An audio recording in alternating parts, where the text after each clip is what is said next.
هذا أول شيء الله يعطيك العافية. ألف تريون نجاح هذا الكرنفال الجميل جدا. للأمانة اليوم سعدت بما شاهدت خارجيا في على قولهم حوالين الملعب. جمهور رائع جدا وجميل ومميز، والكل يشيد في هذه البطولة. ألف مبروك نجاح هذه البطولة أبو سعد. أول شيء الحمد لله رب العالمين، وهذا توفيق الله سبحانه وتعالى أولا وآخرا. والشكر حقيقة للإخوان في اللجنة المنظمة، يعني من رئيس اللجنة إلى حتى أصغر واحد في اللجنة المنظمة اللي عملوا ليل نهار ليخرج في النهاية بهذا الجمال اللي رأوه الناس، مو بحكمنا احنا، حكم الآخرين. الجمال اللي رأوه هذا، والنجاحات هذه لا تتم ولا يعني تكون مميزة ألا أيضا يكون خلفها إعلام مميز، وإعلام حقيقة يظهر كل إبداعات هذه المنظومة، وهي حقيقة شبكة رأس النور الإعلامية. فللأمانة أبو محمد، أنتم جزء لا يتجزأ من نجاح هذه البطولة. كما اللجنة المنظمة عملت، أنتم أيضا أنتم من أظهر عمل اللجنة ومن أبرزه، فالحمد لله ومبروك لنا جميعا. النجاح ليس للجنة المنظمة بل لجميع المنظومة الذي تعمل في بطولة أبناء الخبر. وسعد، أنا دائما أقول سؤال المعتاد في كل نهاية سنة: ماذا أعددتم للسنة القادمة؟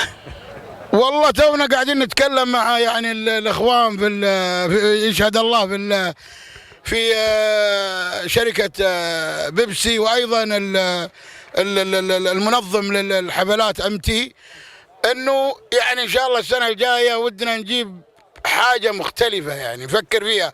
احنا كنا ناويين نجيبها السنه دي لكن ما توفقنا، ولا انا اقولها يعني، لكنها قلت لكم هي حدث حصل مع لاعب دولي واحد بس، لكن باذن الله راح نشتغل عليه من بدري لكي ان شاء الله السنه الجايه يكون موجود ونتميز كعادتنا طبعا في التتويج ان شاء الله. انتم مميزين ويعطيك العافيه ابو سعد. حبيبي الله يعطيك العافيه. انا من خلال شبكتكم اشكر جميع الجمهور حقيقه اللي حضر، جمهورنا الوفي، جمهور بطوله ابناء الخبر اللي للامانه يعني اليوم انا يوم جيت الملعب توقعت اني باستاد الملك فهد في الجوهره، يعني ما شاء الله تبارك الله مالك محل، يعني الناس جالسه على الارض مفترشه، يعني حنا والله خجلنا، فاعذرونا حقيقه، يعني كيف نامن حقيقه، حتى كراسينا ودنا نوديها لهم، لكن ان شاء الله السنه الجايه باذن الله انه يكون يعني اتساع المدرج اكبر من كذا.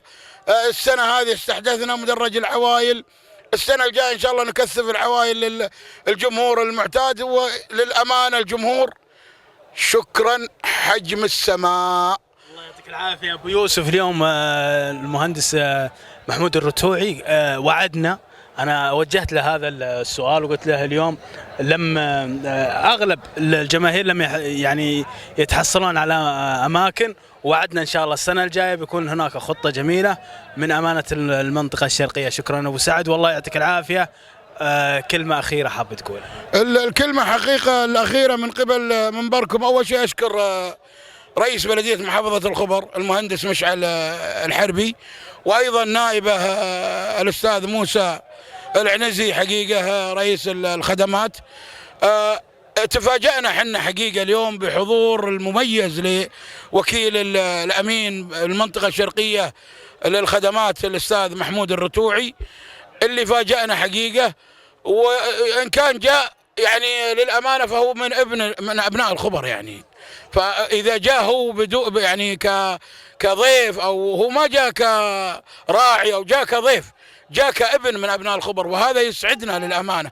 زي ما قلت في بداية أو معاك في إحدى اللقاءات، البطولة مفتوحة لجميع رجالات الخبر، اللي أبد يبغى الأبد العين أوسع من الدار.